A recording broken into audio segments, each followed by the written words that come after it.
खेसारी लाल यादव का एक dance movie, जिस मूवी का प्रोड्यूसर है सुधीर सिंह, जी हाँ, और खेसारी लाल यादव भाई साहब, उसका मोशन पोस्टर जो है छोड़ दिया गया है। डांस बहुत खतरनाक उसमें लुक है। आपके ट्रेनिंग स्टार खेसारी लाल यादव के, सुधीर सिंह उस गाने मतलब फिल्म का प्रोड्यूसर हैं और बहुत उसमें एक्टर किया गया है। लेकिन आज जो है उसका मोशन पोस्टर रिलीज कर दिया गया है। डांस खतरनाक पोस्टर बनाया गया है। ट्रेंडिंग स्टार खेसारी लाल यादव को देख सकते हैं स्क्रीन पर कैसे लौक रहे हैं। ट्रेंडिंग स्टार आपके खेसारी लाल यादव भाई साहब, डांस मूवी में बारीकी से काम किया गया है। और बात करें उससे तो उसमें चुन चुन को एक्टर को ठूंसा गया है, मतलब एक्टर को किरदार निभाने के लिए काम किया गया है। चुन चुन कर एक एक से बढ़िया एक्टर को उसमें काम दिया गया है कि बढ़िया से परफॉर्मेंस करे और डांस मूवी जो है ट्रेंडिंग स्टार खेसारी लाल यादव को चमके भाई साहब।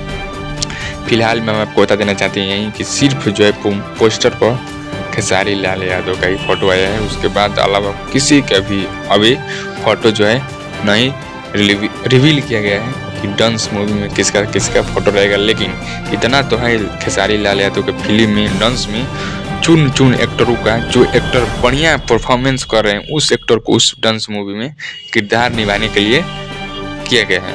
और बहुत ही मस्त ये फिल्म जो है लगभग हमें लग रहा है कि फरवरी मार्च के, हाँ जी हाँ, होली के शुभ अवसर पर इस फिल्म को रिलीज करने वाले हैं डांस मूवी को भाई साहब। चलिए मिलते अगले कुछ अपडेट लेकर खेसारी लाल यादव से रिलेटेड।